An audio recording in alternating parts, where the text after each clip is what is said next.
So according to the World Bank, about 2.5 billion people in the world have no banking facilities whatsoever. They live in cash-based societies. But to look at that number is to vastly underestimate the problem, because they're referring to the primary earners in families and only those who have no banking facilities whatsoever. I look at it a different way. The truth is that about 1 billion people in the developed world, in North America and Western Europe, have access to full banking services with international capabilities, full liquid credit, ability to access international markets, international currencies with few controls, few currency controls, and essentially the flexibility to operate as global entrepreneurs and financiers on an individual basis. So few people have that capability, and it seems natural to us in the developed world. The truth is the other 6 billion, even when they do have bank accounts, they have bank accounts with very limited capabilities, with currency controls, with no access to international markets or international finance. And then, of course, there's the 2.5 billion who have no banking whatsoever, no financial services whatsoever. Bitcoin, for the first time in human history, has the opportunity to decentralize finance in a way that makes it available to the vast majority of humankind and makes it possible to connect the productive potential of billions of people, bring them in touch with world economy, and essentially give them the opportunity to trade on an equal basis with the rest of the world. And that can be an incredibly empowering thing for billions of people. It can uplift billions of people from poverty. The reason people don't have bank accounts and they don't have access to international finance has to do partly with infrastructure, but mostly it has to do with politics. And so we can solve the infrastructure problem by making finance available on a much lower technological basis with Bitcoin, by creating trustless systems through decentralized computing and flat networks.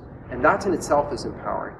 But the second level is that Bitcoin bypasses a lot of the political problems that rob people of their opportunity and gives them the ability to connect to the world of finance. And that's really what excites me about Bitcoin.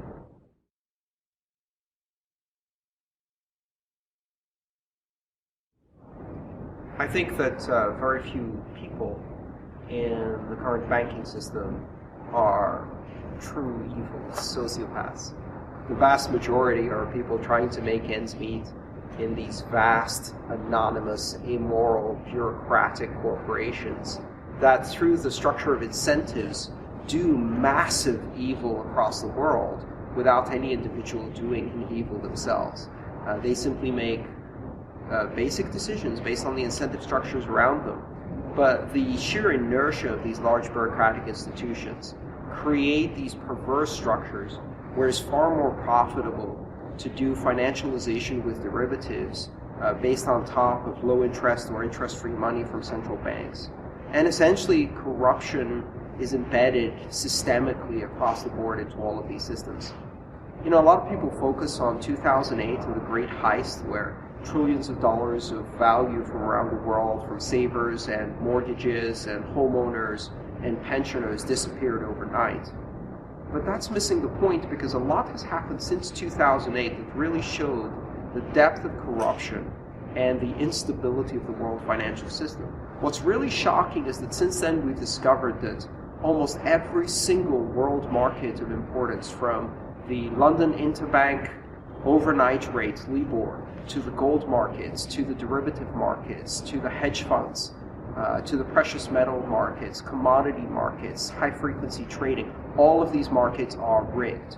They are essentially rigged in such a way that the average consumer or investor doesn't stand a chance. They never have even an opportunity of competing against high-frequency trading algorithms that front-run trades, rigged systems that provide all of the incentives and advantages to incumbents to squeeze pennies out of billions of transactions and essentially make marginal carry trades on interest rates that they hoist on consumers, and at the same time they get 0% interest from central banks.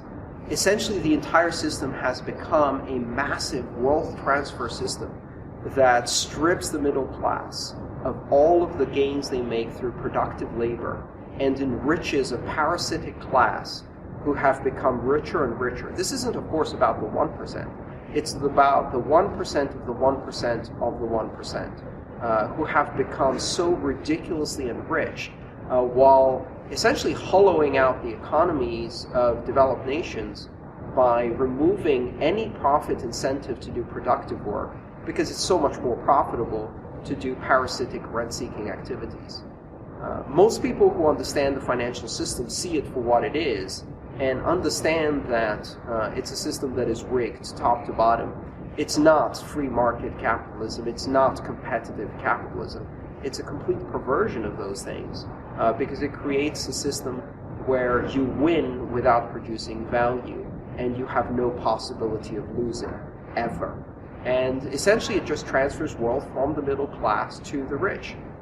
That system is unstable. That system is unsustainable. And that system is failing all around the world because all of these banks are fundamentally insolvent and they're being backed by governments that are fundamentally insolvent.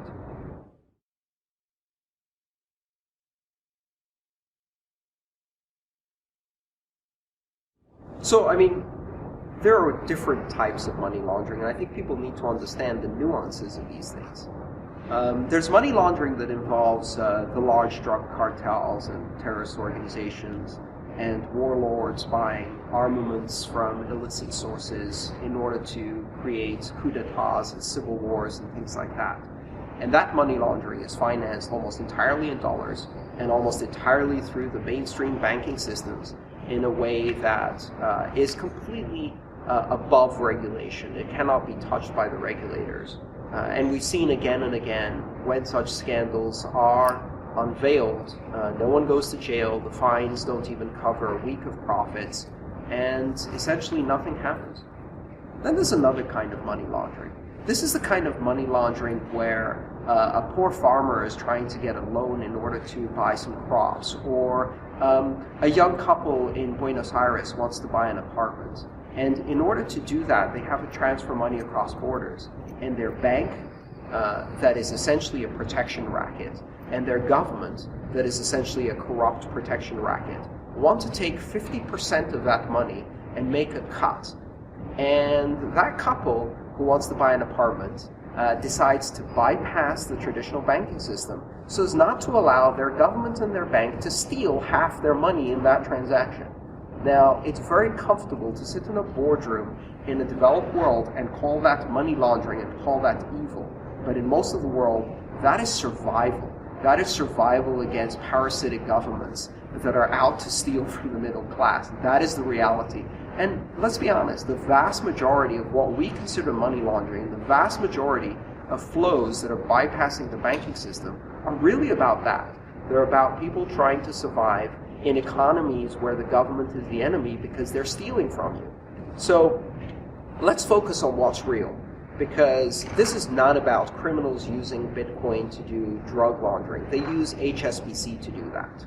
This is about a couple in Argentina that wants to buy an apartment without getting financially robbed by their government and their bank. And if Bitcoin allows them to do that, I think that's a good thing.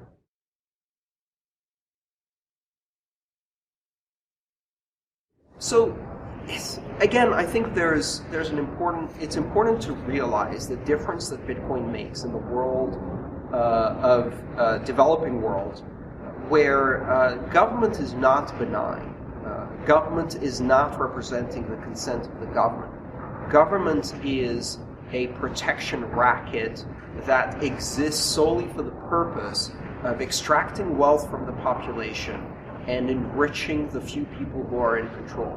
I grew up in a country where my parents lost almost everything twice through massive currency devaluations. And if you talk to people around the world, that is a common experience. That has happened to generation after generation in dozens of countries around the world.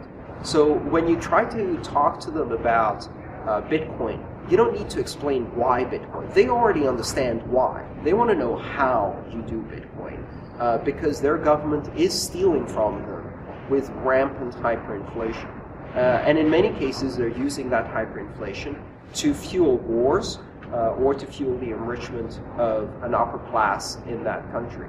And that really is an area where Bitcoin and the ability to bypass government controls is a tool for freedom. It's a tool for individual empowerment.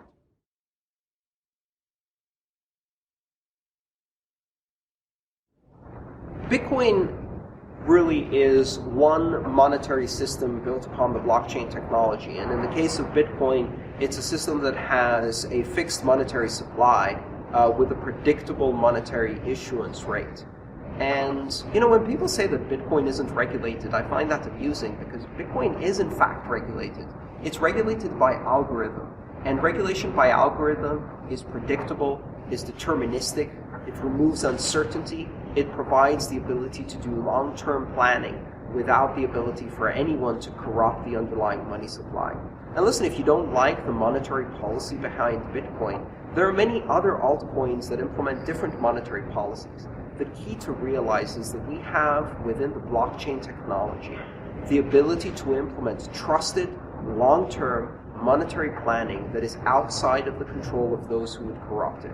And in the case of Bitcoin, that implements a long-term deflationary policy which provides the same kind of monetary value of sound money or precious metals. And that's one approach, and that's one form of politics. And when you incorporate Bitcoin, you're making a bet on that long-term monetary policy. You essentially choose your monetary policy by choosing your currency, and no one can change that. And if you don't like deflationary policies, you can choose a different currency.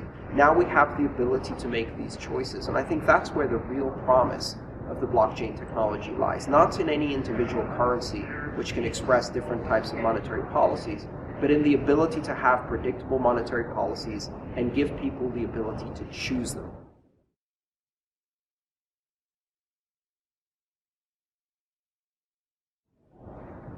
So the fundamental aspect of money is the issue of scarcity. Something has to be rare, it has to be portable, it has to be difficult to forge, and it has to retain value over time. And people have this mythology of money that is based on very little fact. And one of the nice things about Bitcoin is that it forces people to start to ask questions about the fundamentals of money. Because when they raise these questions about Bitcoin, they also have to ask these questions of their own national currency. And sometimes the answers they get are not the answers they thought they knew about money. People learn about money by asking the right questions, and I'm very glad to have that conversation. Essentially, money has been a tool of sovereignty for centuries. It is the way that sovereign nations exert control over the economy by controlling the monetary supply. And up to 2008, sovereignty created currency. And currency was determined based on the power of the issuer. Being able to issue currency gave you the power, but it also gave the value to that monetary supply by backing it with a force of state, with essentially the debt of state. Well, things have changed. In 2008, for the first time, individuals are able to create unforgeable, portable, digital currency with their own monetary policy. And so now the question is, how do you derive value from that? Other than the fact that it's scarce, what backs that currency? That's a great question to ask. The answer is simple. What backs currency now is user adoption and use. And this is a conversation we've had before. In the past, with the internet, we had a revolution in terms of opinion. Up to that point, authority of opinion depended on your ability to own a 3-story tall printing press. So if you were the New York Times and you could buy ink by the barrel, you had authority of opinion simply because you owned a giant printing press. When the internet came along and everybody could do publishing from their own system, suddenly we had to question the authority of opinion. What authority did an Egyptian blogger have vis-a-vis the New York Times? And that really caused a lot of people to rethink what it meant to have authority of opinion. We found out that sometimes Judith Miller of the New York Times lies, and the Egyptian blogger knows exactly what's going on the street. Sometimes the authority comes from being right against the facts of reality, and not from the size of your printing press. Well, now we're doing the same thing with currency. For the first time in history, currency can be issued by anyone, and so the authority of currency comes simply from use and adoption. If you go to a rural part of Africa and you ask them, what is the difference between a currency that has a Shiba Inu on its face, Dogecoin for example, and a currency that has an old white lady that says Queen Elizabeth on it. Well, they have no idea who the dog on the coin is, and they have no idea who the old white lady is. For them, the only difference is, can you buy half a dozen eggs with this money? And if you can, it is currency. So now we live in a world where adoption and purchasing power is the only basis for value of a currency. And we're very quickly going to find out which currencies have value and which currencies do not have value. But we might be surprised. Some of the currencies that arise and have value may come from sources that we never expected. The people who use the currency may have no idea who issued it and why it was used. Well, quite honestly, they had no idea who issued it when the Queen was on its face, but they still used it. And for the vast majority of the world, that's a perfectly comfortable position to be in. It's no different than the past. In fact, now it might be more stable, because the big difference is that the old white lady on the currency, she could manipulate the money supply through her parliament. But the little dog on Dogecoin can't touch that currency supply. That's defined by an algorithm. So of the two, one is very stable.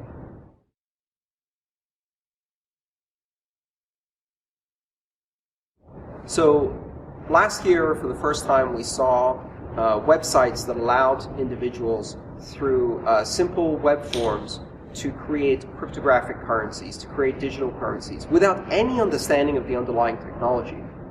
Essentially, you can pick a name, you can pick a monetary policy, you can pick various parameters of the algorithm, or just leave the defaults.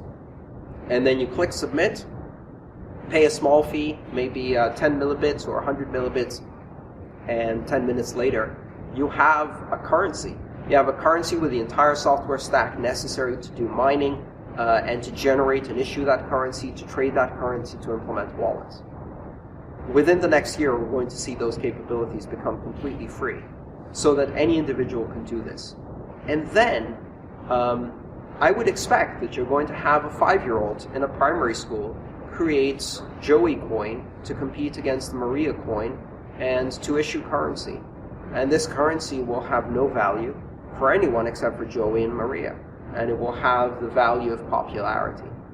What this really allows us to understand is that currency is a means of expression. Currency is a language that allows us to express transactional value between people. It is a language that allows us to communicate transactions. And what happens when you have a social environment is that people invent currency. And people have been inventing currency repeatedly over the millennia. Currency is a technology that's older than the wheel. It's as old as fire. And it's one of the oldest technologies that exist in human culture because it is a form of cultural expression. When you can create currency that is unforgeable, that is portable, that is digital, that is easy to use, that stuff will spread very, very fast. What that means is that we will have tens of thousands of currencies and then hundreds of thousands of currencies. And then you ask, what value do these currencies have? If you go into a primary school, you'll see children exchanging rubber bands and Tamagotchi and Pokemon cards and baseball cards and sweets and candy and any other form of currency. People invent currency when they have no other currency. And now they're going to invent digital currencies. So value is now derived purely from use and adoption. Do I think that these currencies will have value? The vast majority will not. Maybe 5 or 6 of them will, and then hundreds of thousands will have no value outside of the cultural significance of memes and popularity and brand and community that they allow their owners and creators to express. But then sometimes you may have these emergent phenomena where Joey coin escapes the popularity bubble of a single individual in primary school and ends up being the sovereign currency of a nation only because millions of people adopted it in a fad. And these things may happen in the future.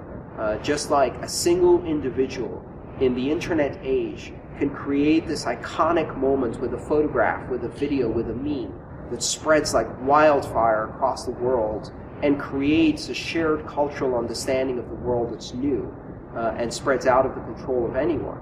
We'll see that happening with currencies. And so now we understand that currencies, in the end, are a language, a form of expression. To ask how many currencies there will be on the internet is the same as to ask how many bloggers there will be on the internet. All of us are now sovereign creators of currency. Most of it will be useless. Most of it will be meaningless outside our narrow circle.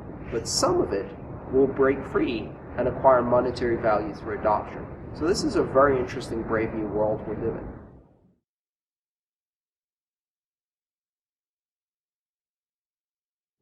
Who is Archimedes? Who is Euclid? We don't know. We have no idea if Archimedes is one person or if it was a collection of scientists operating under the same pseudonym, or if history mashed up the creation of several different individuals into a composite portrait under a single brand name of Archimedes. We don't know if Euclid was one person or multiple people. And you know what? It doesn't matter. Euclidean geometry works whether I know who Euclid was or not. Whether Euclid was a moral and good person or whether he was a corrupt plutocrat and a bastard. It doesn't really matter.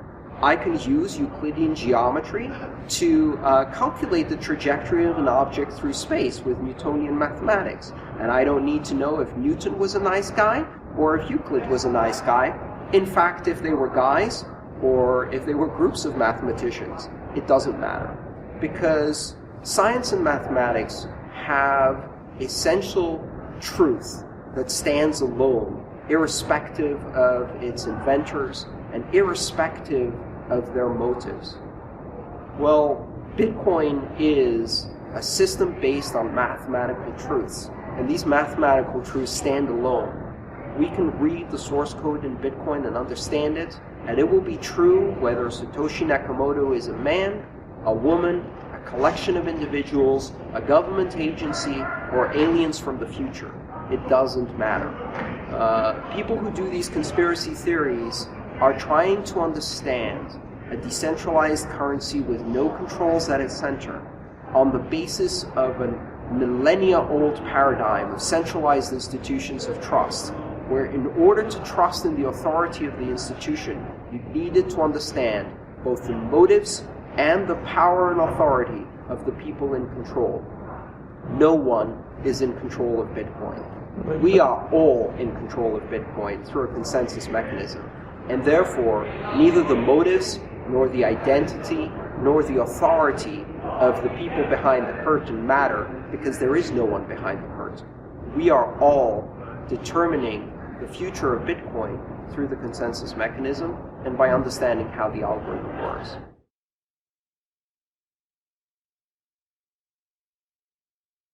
I don't think it matters from that perspective either. For one thing, we don't know if this person in fact, or this group of people, still own or control the keys, or what they can or won't do with it. I don't see that as any different. In fact, statistically, it's not at all different from the wealth ownership of the rest of the economy, which is highly concentrated among a few individuals. The one difference, the significant difference, is that Satoshi's money was earned by introducing one of the most groundbreaking inventions that will have an impact in the rest of human culture for decades and perhaps even centuries to come. Whereas in many cases in our economies, a lot of the wealth was acquired through exploitation, slavery, and war. So I would much rather have a benevolent scientist who gave us something of value earning their just rewards. But again, it doesn't matter, because even if Satoshi was to misuse their funds, they would end up simply redistributing them in the economy, and if that was a problem, we could all switch to a different currency. The point is that the blockchain technology and invention exists completely independently of the Bitcoin currency, and the Bitcoin currency can survive completely independently of its owner and inventor. So at the end of the day, it really doesn't matter who Satoshi is, or who they are, or who she is. All that matters is, does this mathematical invention allow individuals to assert control of their own financial future? And the answer is yes.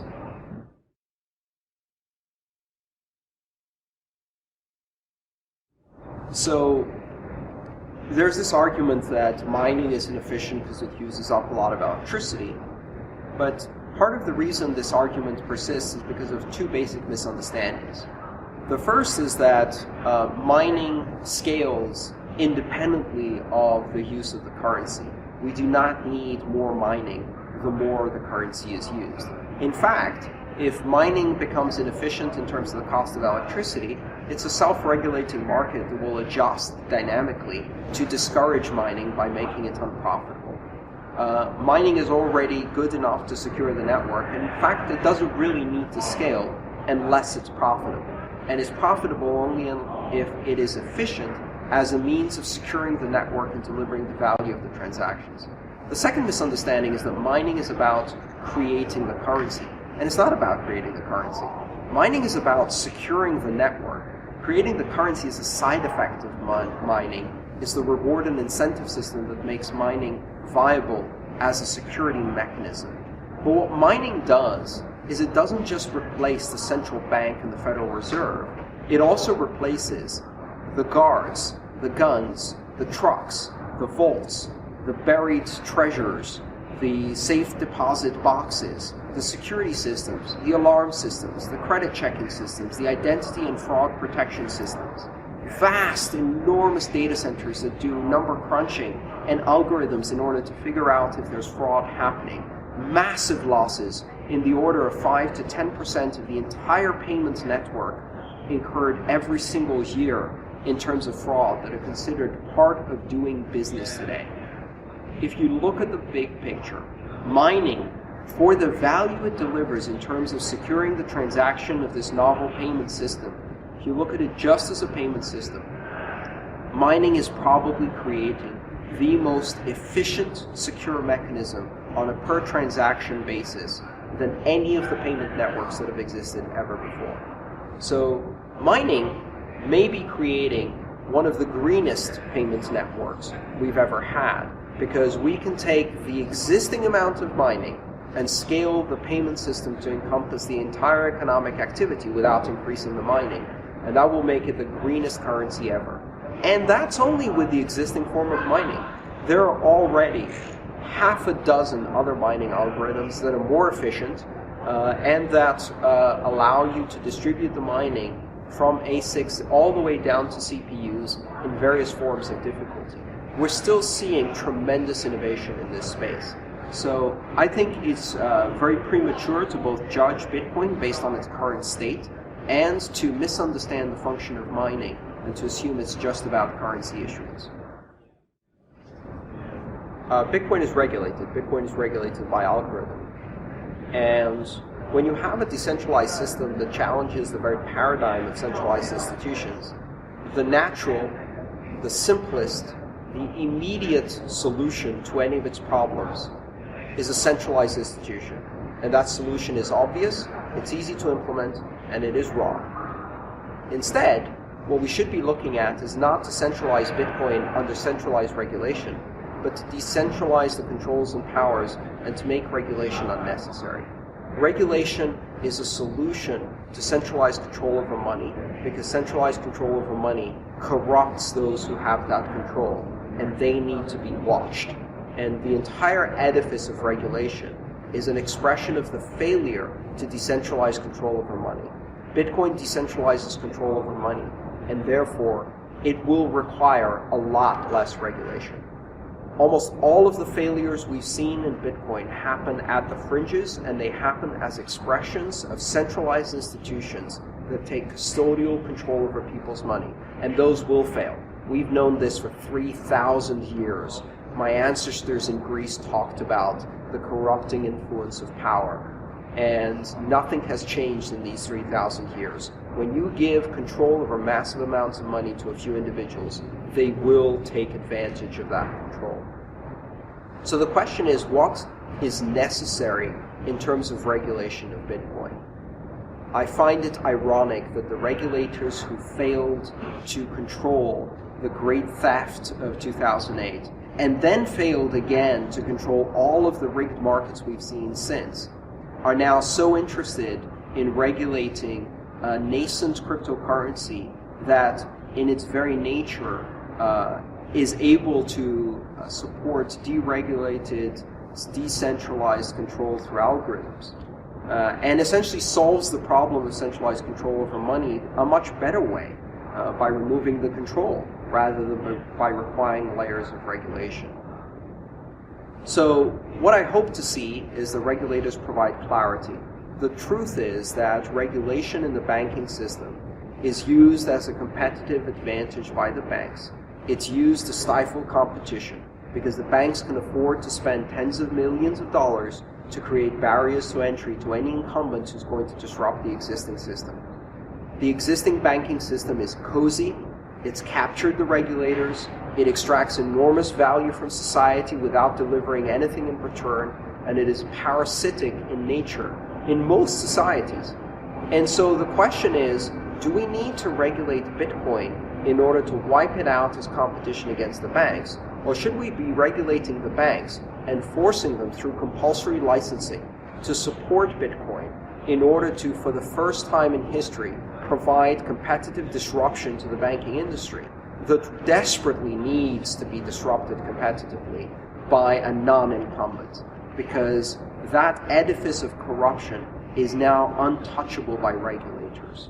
So rather than thinking about how we regulate Bitcoin to make Bitcoin safer, what we need to be thinking about is how we regulate the banking system in order to open it up to competition, because competition serves consumers. And the banking system hasn't served consumers for a very long time. It's ripe for disruption.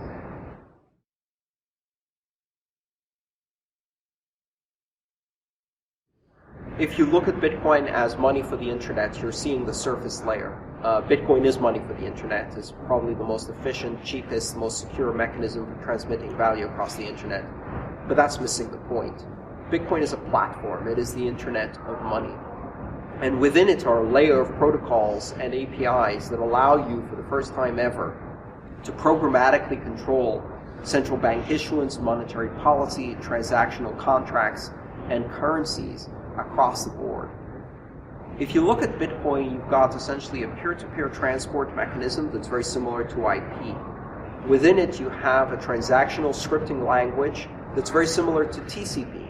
And within that language, you can implement certain operands that allow you to create layered protocols similar to HTTP that can layer dozens and dozens of applications that operate independently on top of the core value transport layer that is Bitcoin. If you think of Bitcoin as a platform instead of a currency, then you really begin to see the potential it has. We can take many of the existing financial services systems that are centralized and re-implement them as highly decentralized applications running on top of a common core platform, a trust model for decentralized transmission of value across the internet that allows us to create all of this innovation. And there's a lot of pent-up innovation in this space that is being unleashed. One of the characteristics of decentralized systems based on common standards and protocols is that they allow people to innovate at the edge of the network without requiring permission from any central actor.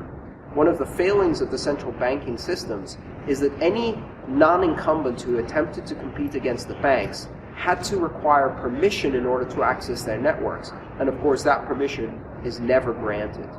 On Bitcoin, anyone can create innovative applications just like they can on the internet, connect them to the edge of the network without anybody's permission, interoperate fully with every participant on the network, get that application out there, and if people use it, that application will spread like wildfire. Innovation without permission has now arrived in finance and is going to change the world. You could not miss the point more effectively than by thinking of Bitcoin as a currency and payment network that will make shopping easier for the first world. Bitcoin is about everything else, everywhere else, and it has within it the opportunity to massively empower individuals all across the globe and give them opportunity for financial inclusion, for determining their own financial future, for freeing them from oppressive governments, and from corrupt banks and giving them the opportunity to transact as equal citizens of the world across borders in a massive global transnational commercial network. This has never happened before. And beyond that, Bitcoin allows for the decentralization of power over money, which is a historical first. Once you understand that Bitcoin is not about shopping in the first world, but is about everywhere else and everything else, then you really truly see the power of Bitcoin and what it can do. And Bitcoin is just the first application on this currency network. The underlying blockchain technology is an invention based on mathematics that is absolutely unstoppable. You cannot uninvent the blockchain technology. Once people realized that this could be done, it could be done at scale, and it could be done securely for millions of people over 5 years, now this pattern can be repeated as many times as necessary until it spreads to every corner of the world and touches every aspect of society. So this is still very early days in something that will truly be transformative for the world. And if that happens, 1 Bitcoin will be worth? It doesn't matter, because 1 Bitcoin will be worth 1 Bitcoin. We need to understand that in an environment where you use the currency within a global network, where that currency survives on its own and can be used internally in the network without being converted into other currencies, then 1 Bitcoin will be worth 1 Bitcoin, and it will have whatever purchasing power that Bitcoin has on the global Bitcoin network. To ask which nation will adopt Bitcoin first is to miss the point. The world's most populous network is adopting Bitcoin. That's the internet. The world's largest economy is adopting Bitcoin. That's the internet. We have transcended borders. This is the first transnational global currency, and it is creating the world's first transnational global economy. Up to 2008, sovereignty created currency. After 2008, currency creates sovereignty. The internet's currency is creating internet sovereignty, and that is a truly powerful thing. Look closely. What do we all have in common? No matter what corner of the world you live in, you need food, water, shelter, and money. Half of every transaction involves money in exchange for goods or services, stocks, a loaf of bread, illegal drugs. You gotta pay for it. We spend much of our lives chasing money to make a living and accomplish our dreams. But it's also an instrument of destruction. Some might say evil, driving criminals to lie, steal, and even murder. The existing banking system extracts enormous value from society, and it is parasitic in nature. Money is a catalyst for the worst and the best of human endeavor. Before civilization, we created currency, fuel for wars, the path to power, champion and enemy of innovation. Money is so integral to our society and our global economy that its true nature remains a mystery to most. This is the story of money, perhaps the end of money as we know it. No matter how fat your bank account or how thin your wallet, to us it's all cold hard cash. There are some who want to kill it. Get rid of it. Burn your dollars, your euros, your yen, and transform every penny you have into ones and zeros. Digital currency. Entrust it to the web and computers spread across the planet. Magic internet money. It's called cryptocurrency. Bitcoin. Invented in secret, it was a gift to the world. It's not just a currency, but it's actually programmable money. A potential curse on bankers. And there's nothing that the big banks or politicians can do to stop it. Breaking every government's grip on money supply. What the internet did for information, Bitcoin is doing for money. Could it be the new gold? No, you have to really stretch your imagination to infer what the intrinsic value of Bitcoin is. regulators, the Federal Reserve, the banking system, at least understand this is a thing that they have to take seriously. This is going to change the economic culture. Bitcoin could be a microeconomic miracle worker, and it could be a macroeconomic wrecking ball. Is Bitcoin the currency of the future? A godsend for criminals? Or a recipe for financial disaster? If you trust your money just as it is, we have a little story to share.